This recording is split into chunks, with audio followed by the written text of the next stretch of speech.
Qantas Airways is one of the oldest airways of the world, and it came into being in the 1920s in Australia. Major brands that work under the Qantas group include Jetstar, Qantas Link, and Qantas. It has destinations in 44 countries. What is CSR? Corporate Social Responsibility. So confusing?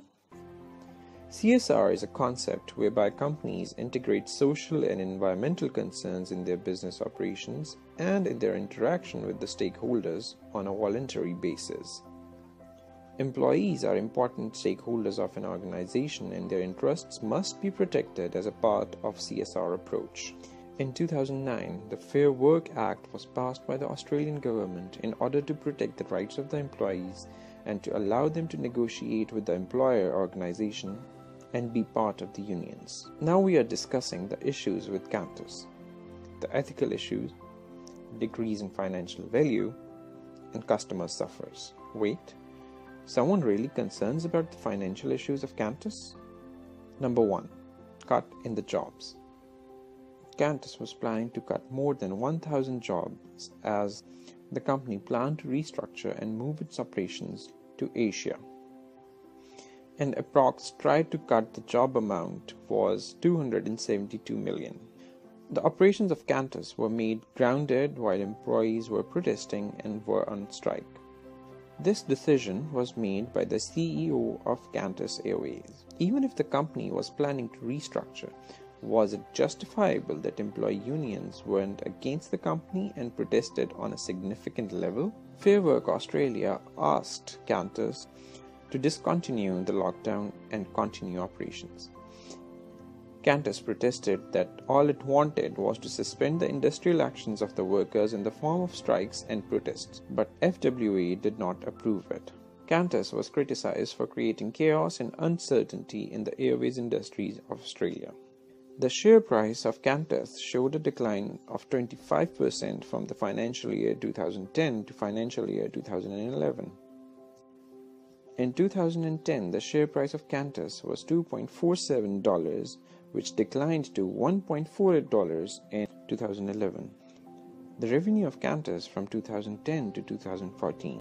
A 13.4% increase in the revenue was observed in 2011, but it declined to 6.06% the next year, which was the result of the issues of industrial actions of the employees.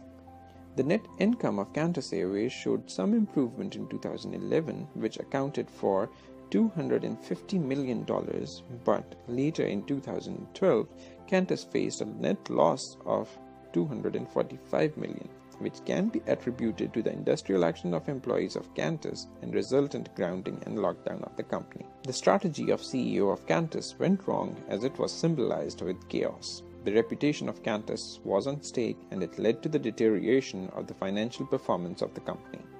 Issue number 3.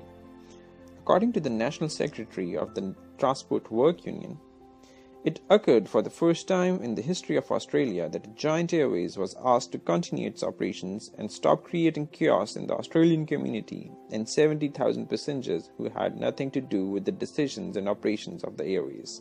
Thousands of tweets were tweeted through which passengers and customers of Qantas Airways showed their anger and dissatisfaction with the service of the airways.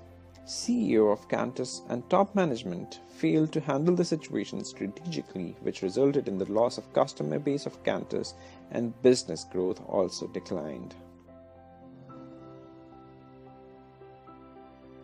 In 2017, according to an analysis by the International Council on Clean Transportation, Qantas was alleged of polluting the environment.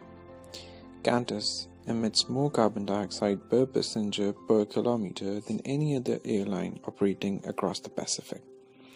For each kilometer Qantas transports a passenger across the Pacific, it uses 64% more fuel than the two most fuel-efficient airlines operating across the Pacific. CEO statement. CEO accept the mistake. One ethical implication could be the cutting of 1,000 employees was not a fair decision to make, as employees had been associated with Qantas for a long period of time. Industrial actions from the employees affected more than 70,000 individuals, including the employees and passengers. These actions and strikes also deteriorated the financial performance of the company, as a record of 70 million loss was recorded in 2012.